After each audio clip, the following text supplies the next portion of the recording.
Magandang araw mga kahabis. Ngayong araw magkakaroon tayo ng konting upgrade. Actually, hindi naman siya upgrade talaga. O parang gano'n.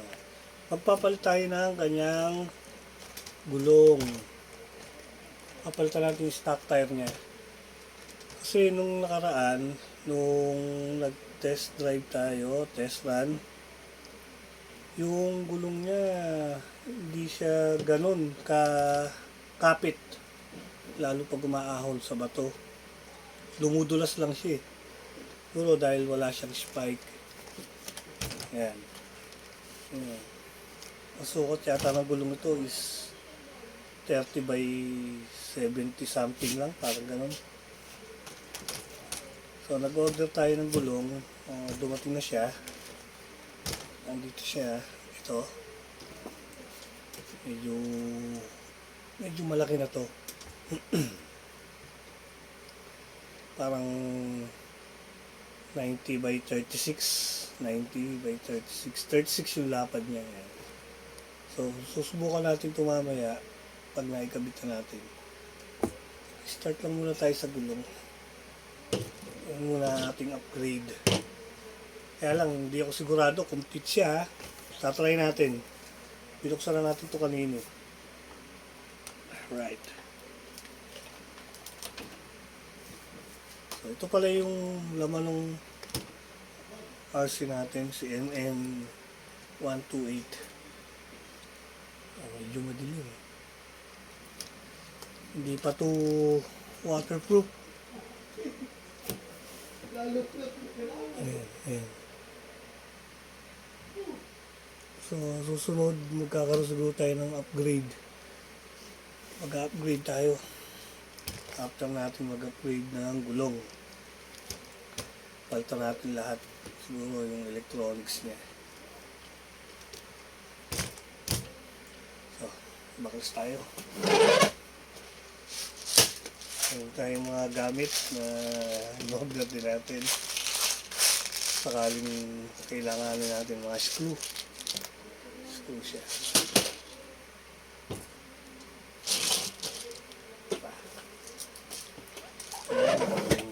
In-order din natin na tool set para pambaklas.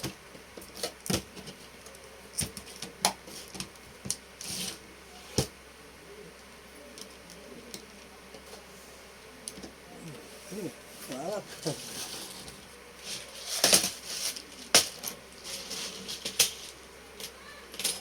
Baklas tayo ng gulong.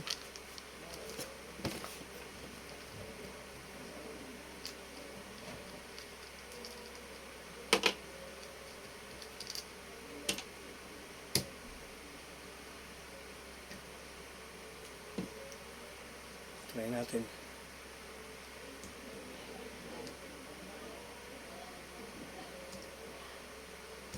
Actually, in-order natin na to 12 mm din yung hex niya eh. Palagay ko naman sakto siya. Parehas naman siyang 12 hex. Hindi naman natin alam kung anong mangyayari. Kung aabot ba yung pinakalak niya.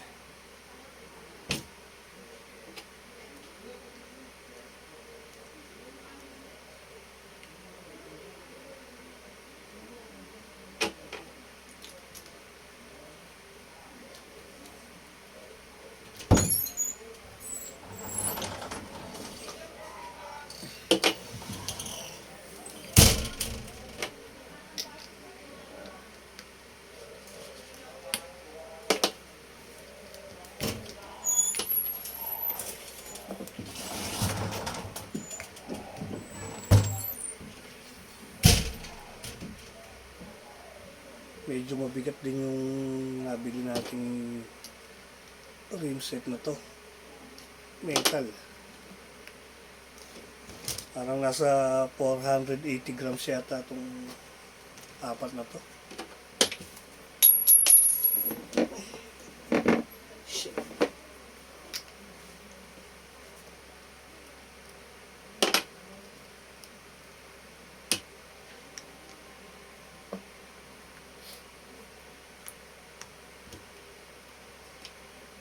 So mga kahabis, first time ko lang tong magkaroon ng ganito, crawler. Kaya wala pa tayo masyadong alam about dito sa mga ganitong RC. Pangarap ko dati is yung mag-trail sa tunay na sasakyan.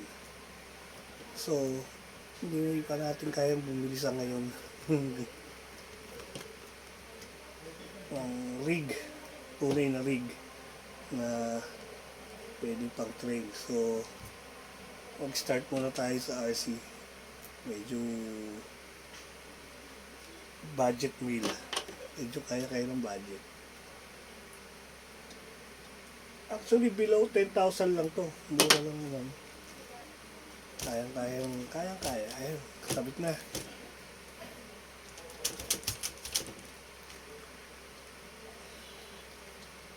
So, natin kung ano itsura niya. Kung ano magiging problema.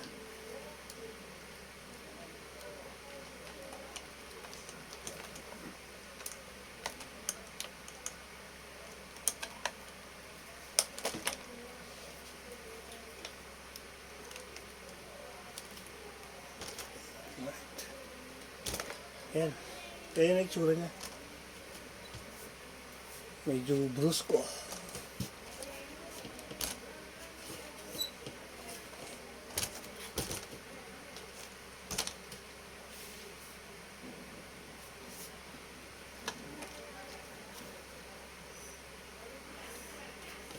Yun.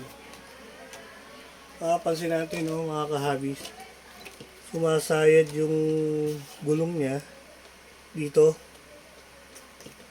sa fender natin, sa front fender. Siguro ang gagawin na lang natin is magtatabas tayo dito sa part na to, dito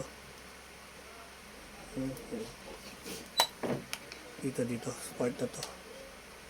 Tatabasin siguro natin to pag ganon,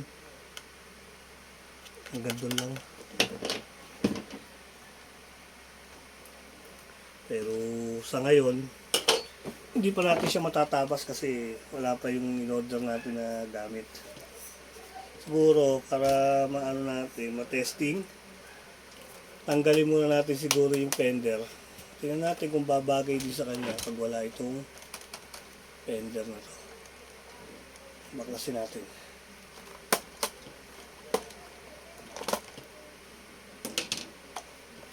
Testing natin.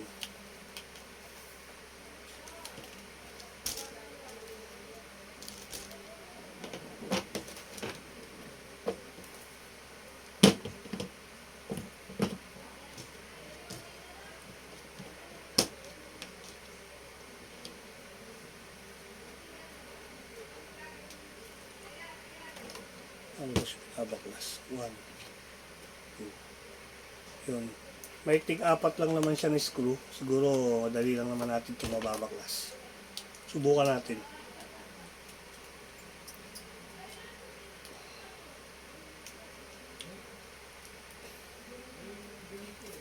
At na tayo ng extension. Phillips screw. So, maganda itong nabili natin na K-Tools tool set na to. Pang cellphone to eh. Pero magnetic. Maganda. Papakinabangan talaga. So, lagyan na lang natin siya dito. Hindi nakakalat.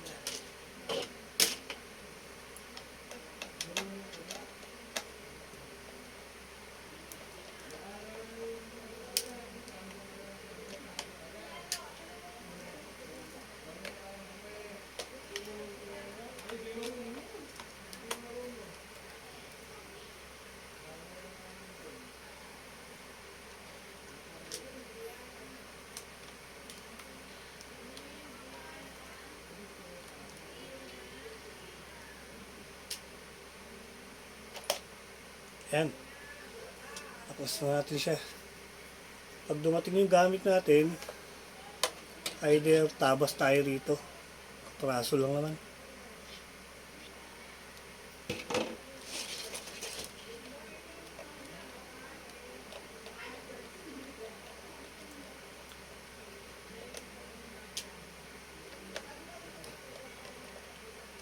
unti-unti tayong maglalagay ng upgrade dito.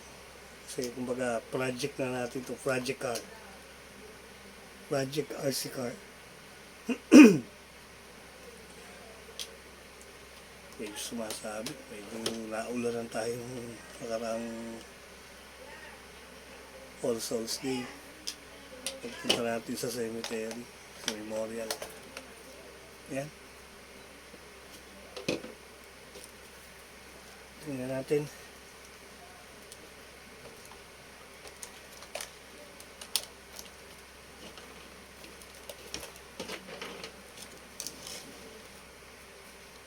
Oh, angat siya.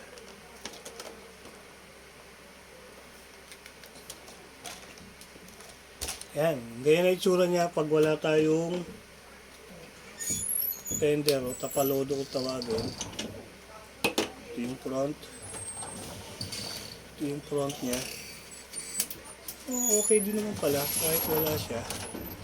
Medyo parang lumipis na rin body ng ating rig.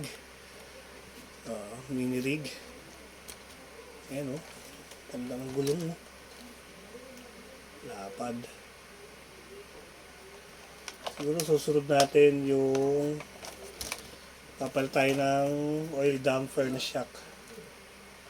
Sa stock lang to eh. Ayan, tingnan natin. Medyo okay naman. Yun, ang problem na lang natin ngayon is yung pinaka tawag dito, pinaka stepboard niya. Medyo tumatama rin siya. Pinaka stepboard ng ating mini rig. Itong part na to, ito.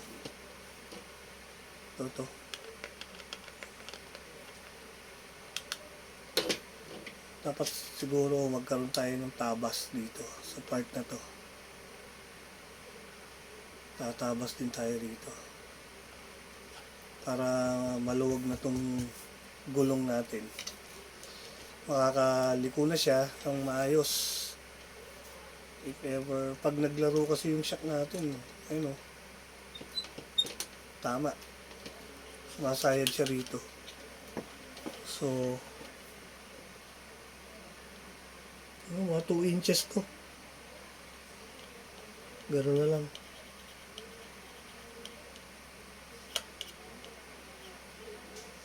Pabawas tayo ng mga 2 inches dito. 2 inch and 2 by 1 dito.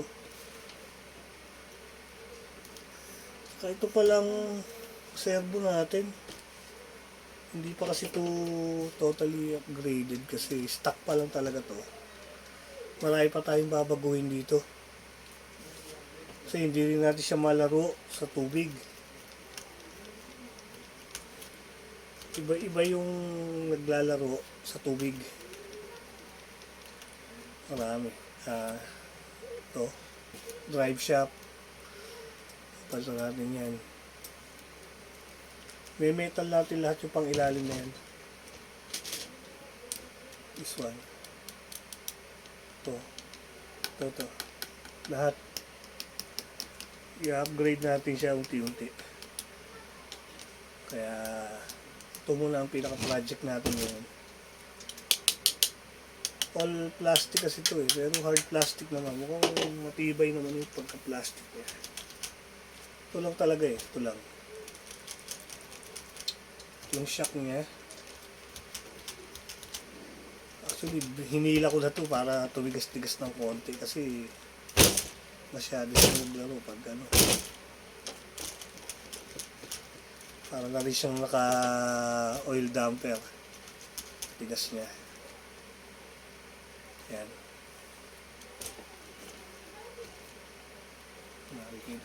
Ito lang nagtataka ko bakit iba yung karaniwang nakikita ko iba tong receiver na nakakabit eh. Hindi ko sigurado kung waterproof na siya kasi hindi pa naman natin siya ginagalaw. Hindi pa natin siya binabaklas, binubuksan pa. Ito pa oh. Pag napalitan siguro natin siya ng ano, ito light port pala to. So, tingnan natin kung ano yung mga pwede natin i-upgrade dito.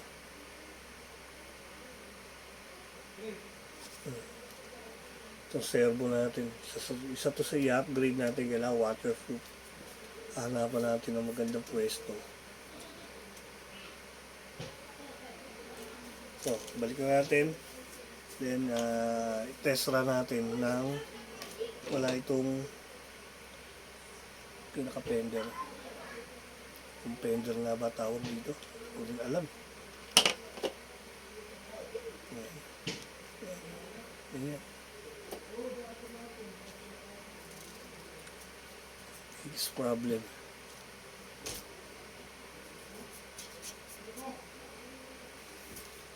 Kabit natin. Huwag na muna natin ikabit yung fender.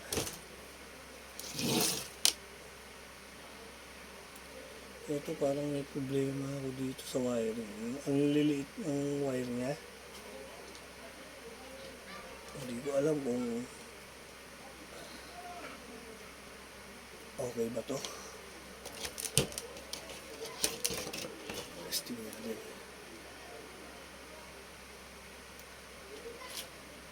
Sana naman walang maging problema sa mga wiring kasi ang liliit.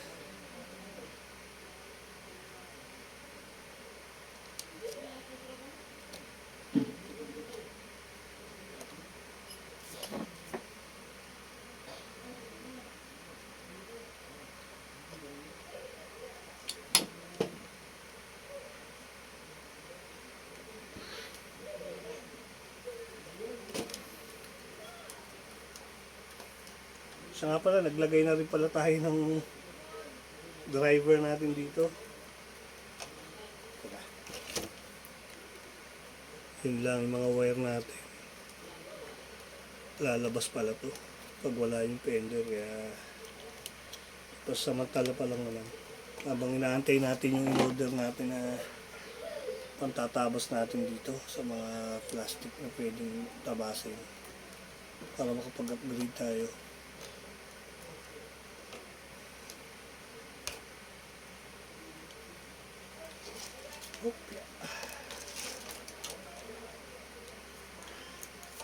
Medyo mabigat din eh.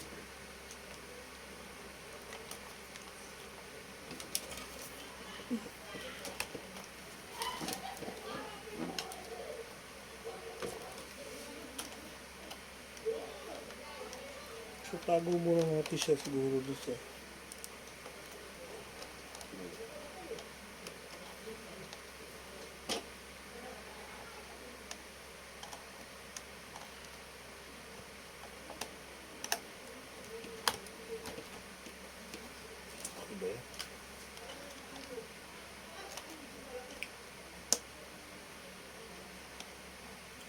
natin masatakbo natin siya rin sa loob.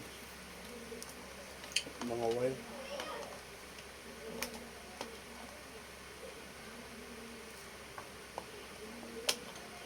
At samantala. Para hindi lang siya lumabas-labas.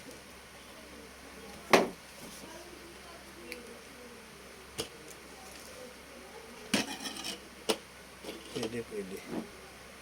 So, kabit muna natin siguro yung sa likod.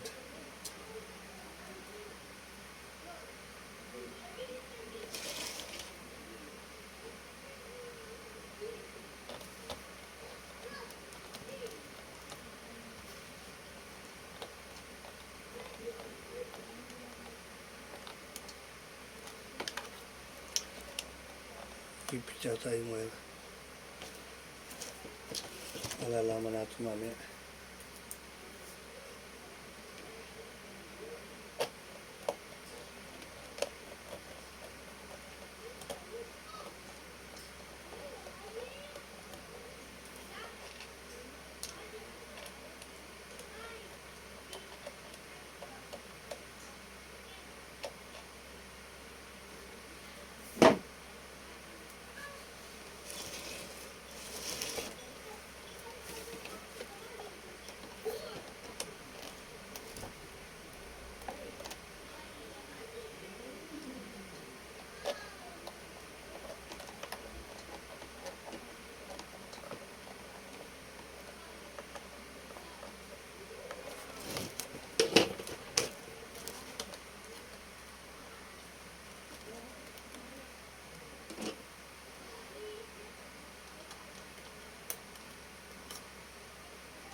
natin ilagay yung gitna. Kasi magbabaklas pa rin naman tayo susunod. Yan.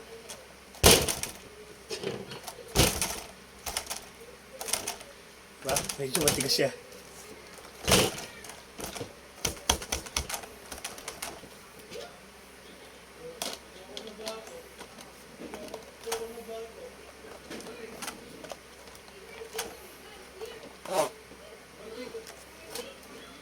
Ilagyan pala natin siya ng passenger. Ayan o.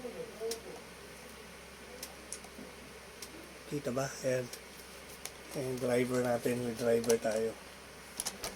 Lagay din tayo ng driver. At si Naruto yan. Naruto group.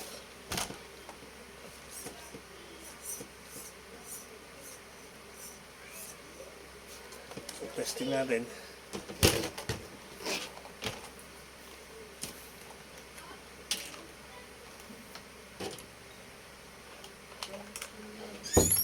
Yun lang pala makapansin nyo, ang hirap niyang kabitan ng baterya. Medyo, testingan muna natin.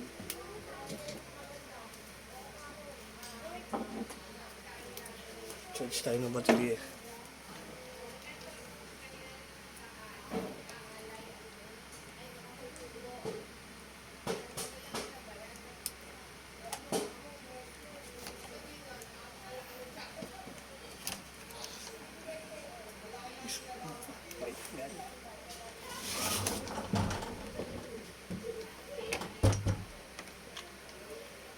So, ulit natin isang ito.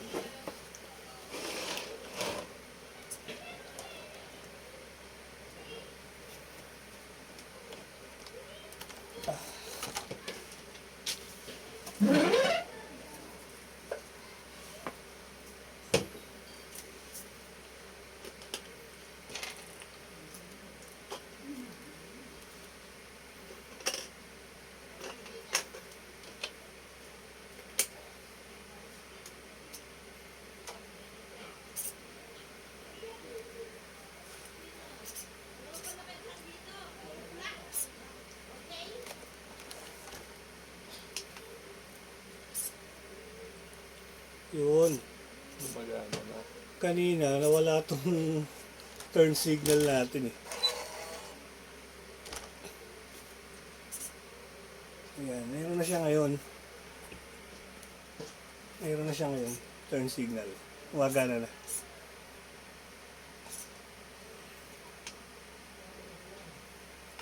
Ayan, may hazard din siya.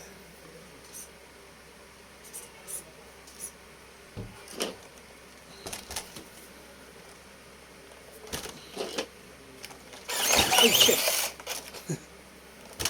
Nagwawala.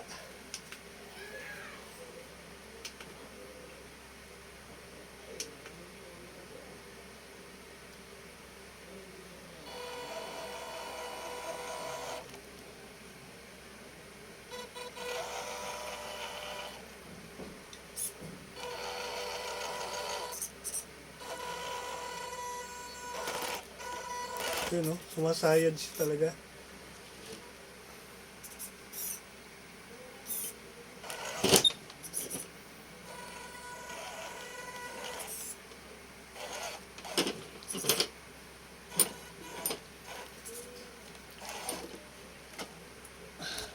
Sumasayad siya.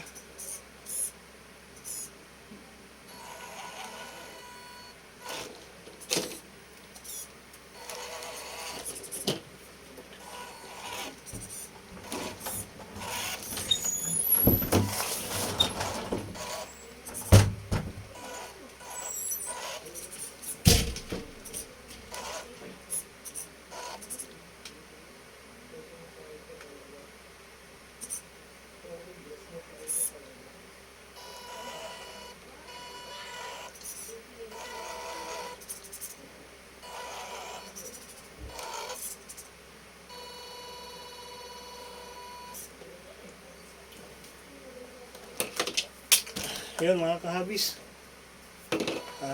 kung okay naman, Problema lang natin, sumasayad yung gulong natin dun sa stepboard. Dito. Sa part na to. So, siguro, pag nag-upgrade ulit tayo, ayusin na natin to. Para mabalik din natin yung fender niya dito. Then, update ko kayo para sa test run natin mamaya. Hanggang sa muli.